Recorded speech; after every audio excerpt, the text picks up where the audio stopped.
Hey guys, welcome back to The Readers. I hope you're having an amazing day. Let's get right into the stories. The first one is a pro-revenge story. My neighborhood does not have a homeowners association, at least not anymore. When my parents first moved in, my older sister Emma, maybe 2 years old, and with me as a little baby bump, there was an HOA. They took money from the neighborhood in exchange for their services.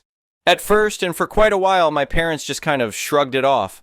The HOA shoveled the snow off the streets in winter and dealt with trash collection, so they were doing something worthwhile, right? They're charging us $150 a month, my dad Jason would say, but at least they're handling the snow and garbage. Ha! No, the city controlled the snowplows and garbage trucks, not the HOA. But still, there was the illusion of effort. And besides, in the summer of 2020, they decided to contact a company to plant new trees all over the neighborhood. The fact that the company was owned by the son of Mrs. Peterson, the head of the HOA, was totally coincidental. The trees were the beginning of the end for the HOA. Why? Well, my grandma Carol on my dad's side was visiting when they came around to plant the trees. My grandma, who is a certified master gardener. And so she stared through the windows of our house as the guys planting the trees just dropped the saplings on the grass, still with their roots inside the bag they came in. No holes dug, no holes cut, just a bagged sapling lying on the grass like a pathetic and sad stick. "What in the world are they doing?" Grandma Carol asked, peering through the blinds. "That's not how you plant trees." The saplings laid there all night. No one came back to actually do their job and plant them. My master gardener grandma mentioned offhand that those saplings were going to die unless they got in the soil. "Those trees won't last 2 days like that," she said, shaking her head. "What a waste of perfectly good plants." And something clicked in my mom Sarah's head. She was paying the HOA money, actual money, every month, while both she and my dad worked, taking care of 2 very little kids, sending us to daycare and preschool, and arranging babysitters and feeding us, and the homeowners association was just going to pull this half-assed bullcrap instead of do what she's paying them for. No ducking way. So she showed up to Mrs. Peterson's house and basically demanded that the trees get planted properly like she's apparently paying for them to. "Look," my mom said, standing on Mrs. Peterson's porch with her arms crossed. "I'm paying for a service. These trees aren't even in the ground. What exactly am I paying for here?" The head of the HOA, so excited for someone actually caring about the neighborhood, made their second mistake. They asked if Mom wanted to join the HOA. "Actually," Mrs. Peterson said with a smile, "we could use someone with your passion on our board. Would you be interested in joining?" She agreed. The trees were planted, but most didn't make it. My grandma was right. First things first, my mom showed up to the next HOA meeting. There were like 5 people there. No wonder they asked Mom to join. They desperately needed the people. So Mom looked at this collection of white people, herself included, who weren't even paying money to the HOA like the rest of the neighborhood. All the contractors the HOA called in were close relatives of other HOA members and weren't paid by the HOA. After all, they're family. So, my mom asked during that first meeting, "Who's handling the accounting for all the fees we collect?" Mrs. Peterson waved her hand dismissively. "Oh, my husband takes care of all that. Don't worry about it." So my mom started digging. She spent pretty much the full summer of 2020 taking down the HOA before she had to go back to teaching in the fall. With me carted along after her and my sister Emma, old enough to be in school or daycare, she dug through the years of paperwork detailing the HOA's financial situation, and she found something extremely enlightening. The HOA didn't actually do anything. Well, they didn't do anything to benefit the community. Everything they claimed to do was either covered by the individual homeowner or by the city itself. So they were collecting money from all the neighborhood residents under false pretenses, and actually, they weren't even supposed to be in our neighborhood. Their association zone was a whole different neighborhood. "Can you believe this?" she said to my dad one night after putting us to bed. "They're not even registered for our neighborhood. They're supposed to be operating in Oak Ridge Heights, not Maple Creek." So what is a working mother of 2 small children to do while her husband is off at work and she's off for the summer? She goes door to door with pamphlets, me and my sister in a stroller as she weaves her way through the neighborhood blocks, pamphlets explaining the situation and how to stop paying for services you'll never get. Pamphlets that are, of course, written in both English and Spanish to account for the high amount of Latino and Hispanic people in our neighborhood. "Did you know the city handles all our snow removal?" she'd say to neighbors. "The HOA isn't doing that. And the garbage collection? That's included in our city taxes." Mr. Ramirez from down the street was shocked.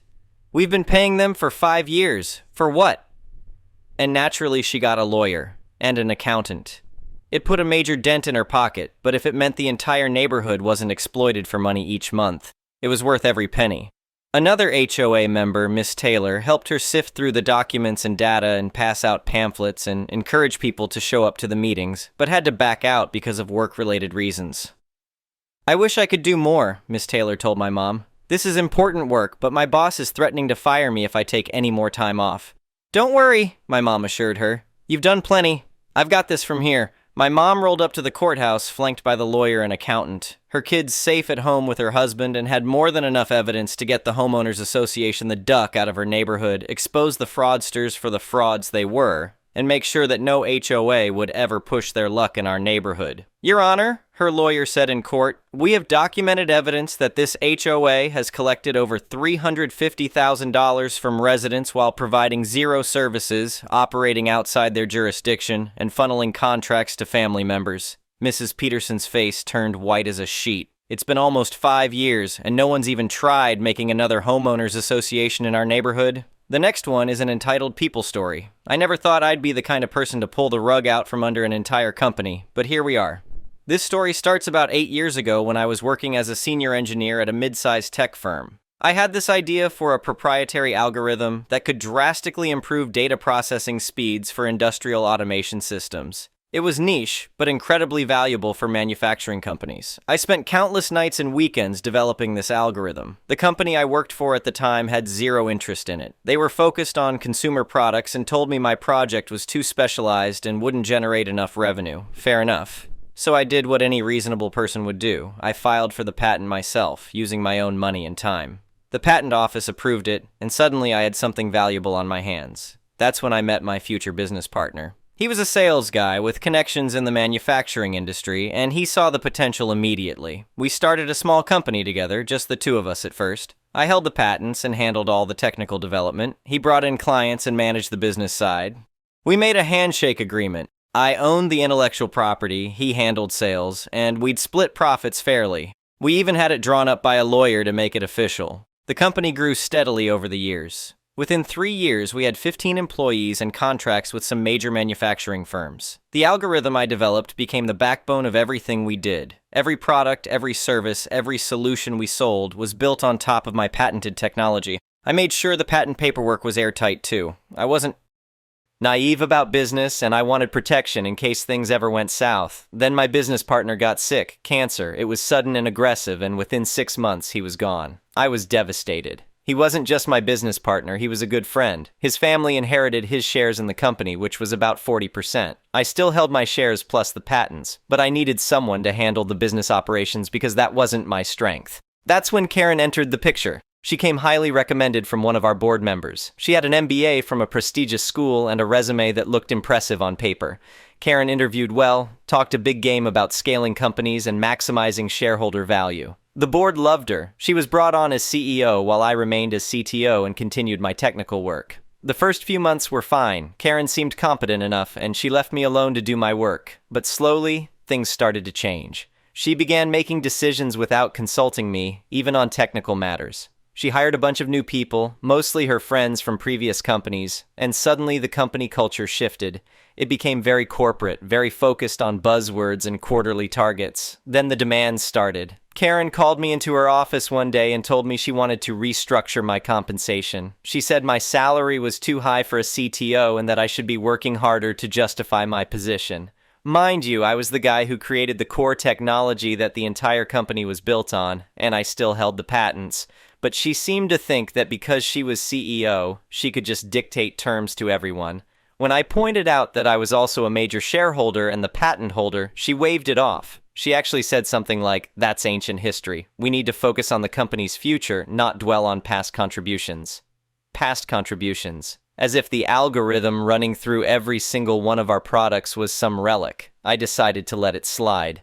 Maybe she was just trying to assert authority, but it got worse. She started bringing in outside consultants to review our technical infrastructure. These people didn't know anything about our specific industry, but they made recommendations anyway. Karen wanted to outsource some of the development work to save costs. I explained this was impossible because it all depended on my patented algorithms, and we couldn't just hand that over to third parties without serious legal and competitive risks. Her response was to tell me I was being difficult and not a team player. Then came the board meeting that changed everything. Karen presented a proposal to the board about bringing in outside investors to fund an aggressive expansion. Part of her pitch included transferring all intellectual property to the company to make it more attractive to investors. She wanted me to sign over my patents. I sat there listening to her presentation, watching her click through slides that basically outlined how she planned to take everything I'd built and hand control to outside investors. When she finished, she looked directly at me and said the board expected my full cooperation on this matter. I asked to see the proposal in writing. She seemed annoyed, but agreed.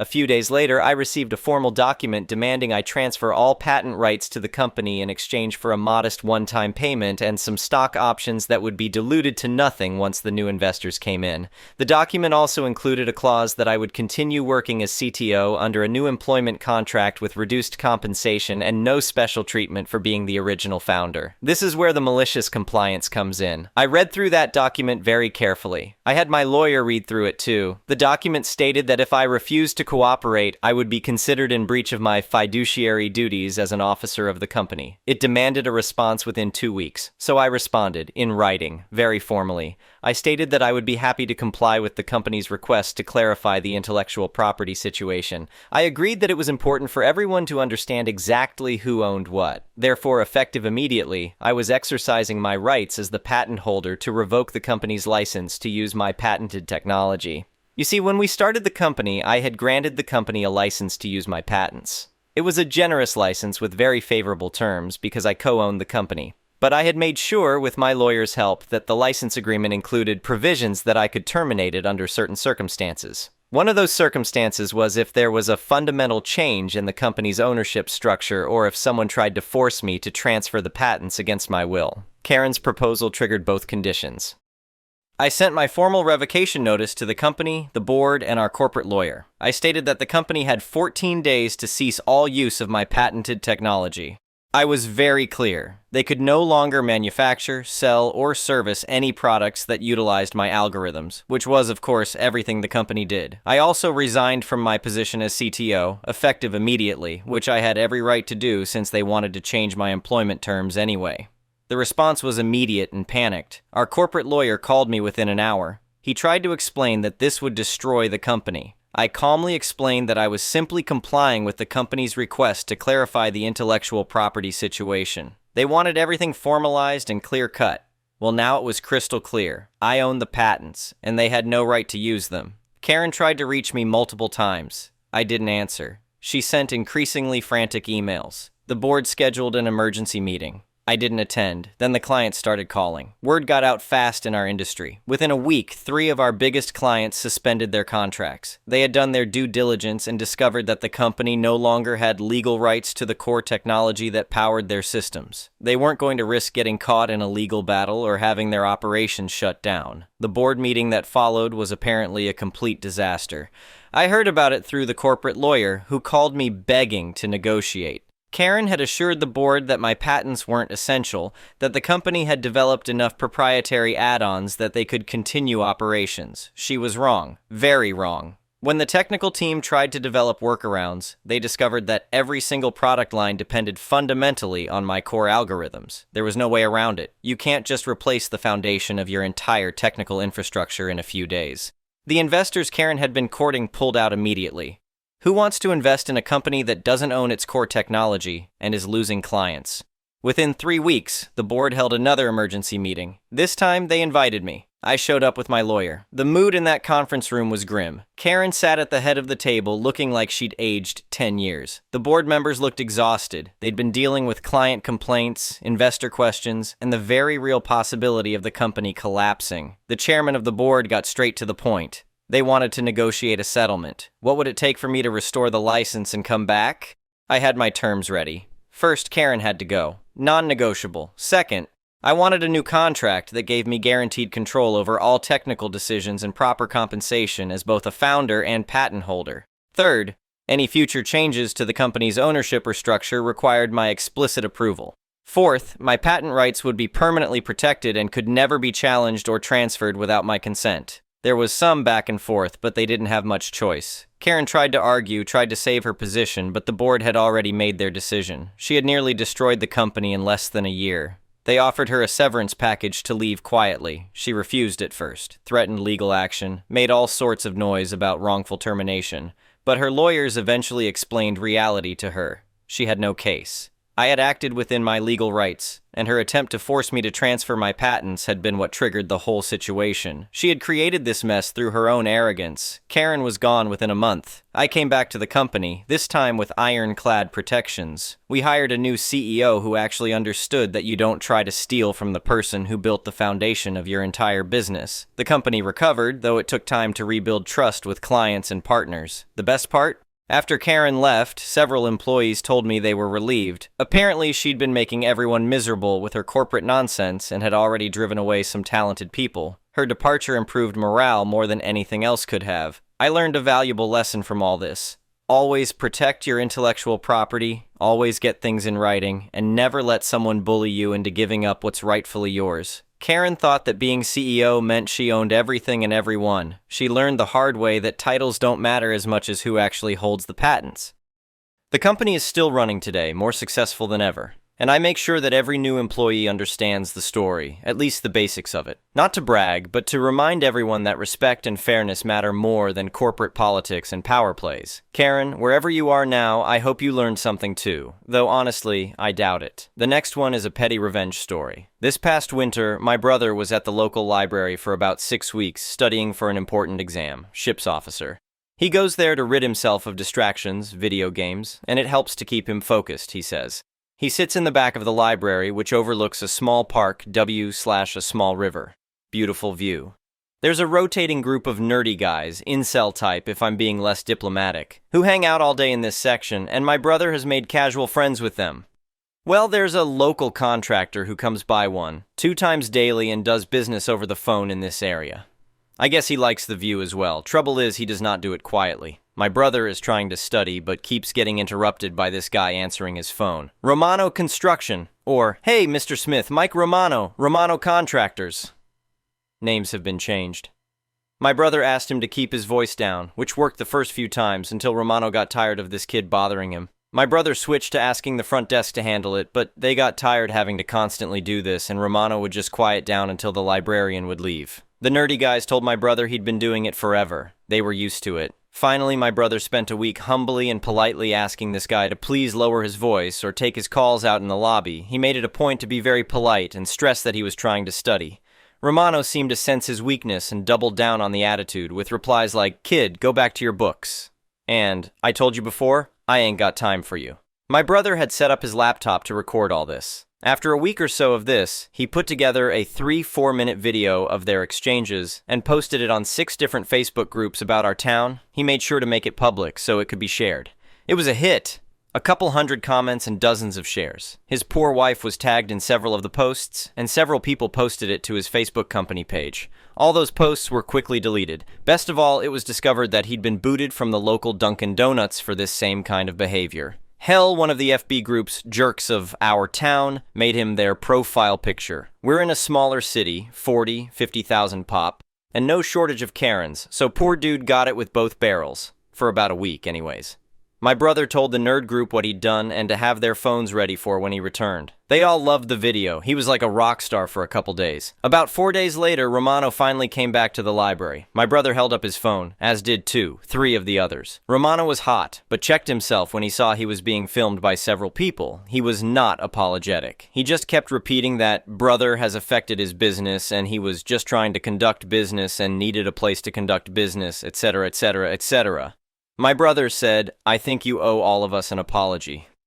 Romano looked around at the group and said, "Okay, I'm sorry." My brother said thank you and Romano walked away. After about 20-30 feet, Romano turned around, saw my brother watching him, but the phone was on the table, and shot him the finger. He never came back to the library, though. My brother passed all of his exams, some just barely. The next one is a malicious compliance story. So I had a job at the same fast food restaurant off and on for a total of 5 years, and in these years I have witnessed so many entitled parents, kids, and malicious compliance stories that I can write a book about it. I will start with this one. Also sorry for some bad grammar.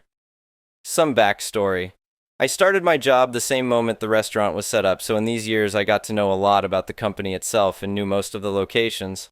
I also knew that our restaurant was the most north restaurant in the country, and the province next to us, let's call it Province L, had no restaurant within the franchise. Not every employee knew this, but I did. I also knew that when we had new products that needed to get tested by the community, this would be at restaurants in the capital of the country, Capital Restaurants, and my province and Province L were nowhere near these restaurants. Because of my experience and bond I had with employees and customers, the managers knew that I did not needed help with crazy customers only when I called them. On to the story. There was a new vegetarian option tested only in the capital restaurants. Not every customer knew this, so when they asked for the product, I explained that we were not part of the test group. I always got a good response to this until this happened. On a not-so-busy night, a young Karen walked in and bolts for my cash register. The conversation went something like this. Me with a polite tone. Welcome to... name restaurant. How can I help? Karen. I want your vegetarian option now. Me. Sorry, miss, only the capital restaurants belong to the test group. Sadly, we don't serve this option yet. Karen screaming, you are lying, I had it yesterday at Province L, and they told me it was served everywhere, so I want it. And since the customer is always right, you need to serve me what I ask. And that's where I placed my trap card. We cashiers get yelled at a lot, but since I knew that she was lying or mistaking us for another restaurant and yelling, I diced to play along. Me. Oh, I'm so sorry. I was confused with another product. I haven't had the sandwich yet. Is it any good? Karen. I really liked it, and I'm happy that you finally have a vegan option for the sandwiches. We already had that. Me. I see. There is only one problem. You see, I know for a fact that Province L doesn't serve any of these sandwiches. Even better, none of our restaurants are in Province L. Karen's face became red, but not from shame. Ooh, no, from anger. Karen screaming, don't have that tone with me. I want to speak to your manager. So I called my manager, trap card activated. You see, I knew that my manager was in the kitchen out of few from customers, and I knew that when Karen started screaming for the first time, my manager would listen in. Manager with a large grin. What seems to be the problem? Karen. Your employee has an attitude. I want a discount. Me. Karen wanted to order the vegan option that she ordered at our restaurant at Province L. Manager grabbed his phone and showed Karen the list with all the restaurants in all the provinces. And what a surprise, Province L was not on there. Manager. You see, it might be the case that you mistaken us with another franchise. In that case, I would not do anything. But since you started to yell at my employee, I would ask you to get the hell out of my restaurant. Or do you want me to call security? Karen's face was priceless. With both anger and convulsion, she stormed off. But not before I told her to have a nice day. The next one is an entitled People story. This person started verbally abusing me quite a few months ago. He falsely accused me of lying about assaulted and domestic violence, even though it's in my medical record multiple places. He stalked me, he threatened to kill me, he tried to verbally abuse me when I said no thanks to dating this guy. He is so far up the alternative facts reactionary sheep pipeline that he thinks he's a debate lord because he watched Andrew Tate. So he tried to make me have a formal debate with him. A pro-assaulted, literally thinks men are being abused because raping women is illegal. He's obviously got some kind of weird fetish that goes into real abuse and just likes to bring it up for jollies. Crazy who thinks he's entitled to fight with people about whether evidence is real or not. It is. He thinks the earth is flat. He wears tinfoil hats and he thinks women who can't physically see him are only bothered by his assaulted threats because he's short. He wanted to debate me about whether or not I enjoyed being abused by my piece of dumpster turd ex. I told him the answer is no, I didn't, and I wasn't amused by his pathetic attempts to get me to pretend I don't know he's sexually aroused by pestering and bullying abuse victims. This was about sexual gratification to him, not academics. I'm not saying sexual gratification is bad, but it has to be with a consenting partner, and I made it clear to this guy I'm in a relationship and want no part of his weird attempt at a sex chat. I'm taken. I'm a loyal person. I don't do that, and even if I did, I don't like what he's offering. I like my partner instead. That's why I'm with my partner. I made that clear. He started raging out, calling me stupid and falsely accusing me of lying. He had no proof and no reason to think that. It's just his view of women based on the lens of what this person finds arousing. Arousal in and of itself isn't bad, but I'd have respected it more if he could have been honest about wanting a sex chat and then been a gentleman about the fact being the target of abuse and degradation are not my thing. Also, I'm not available.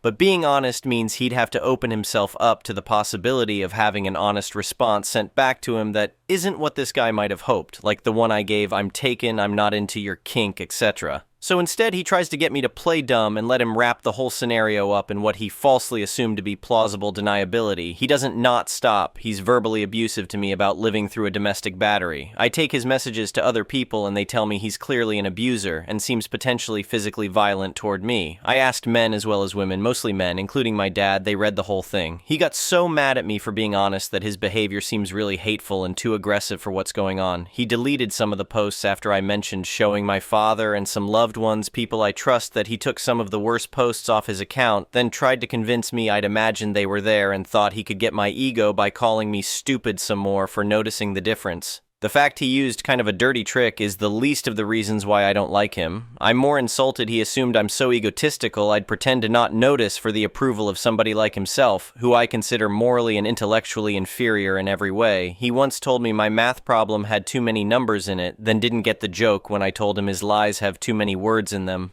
My response was to imply, as revenge for trying to treat me like an idiot, that I'd be his friend if he apologized for how he treated me. He tried to trick me multiple times about the fact he thought I'd break if he went into the discussion assuming I'm lying. I'm not. Lying about what kind of interaction he's trying to have, lying about what he hoped to achieve. In my opinion, I gave this person every reasonable warning to stop. They had plenty of chances to respect that it's my life they're talking about and to go find some other metaphorical frog to toxic OCD dissect. Every opportunity to be appropriate with their sexual urges in front of me. To be a gentleman, I'm a lady. My family were counts in the old country. We had a pretty old surname before surnames were invented during the Black Plague. I am not going to be the person who doesn't treat the ancestors with respect. I act right. My parents took the time to teach me how to act right. I deserve recognition for my efforts at conducting myself appropriately, not to be verbally attacked by somebody who feels threatened by what I value and how I act. I do not associate with people like this guy who want to undo that reputation. I do not like being disrespected. I do not like being talked down to. I do not like who I am and where I come from being disregarded. I said I don't like it. And I'm mad they're being deceitful again by pretending the posts are the only issue, screaming at me about my account as if the problem were not them trying to verbally abuse me into playing along. No, I don't want to play along. I was honest about that. I don't want to hear their whining anymore about how I spend my time and my choices. That is exactly what they tried to do to me. They're not entitled to have me fall for it. They are not entitled to be my friend. Anyway, thank you for watching.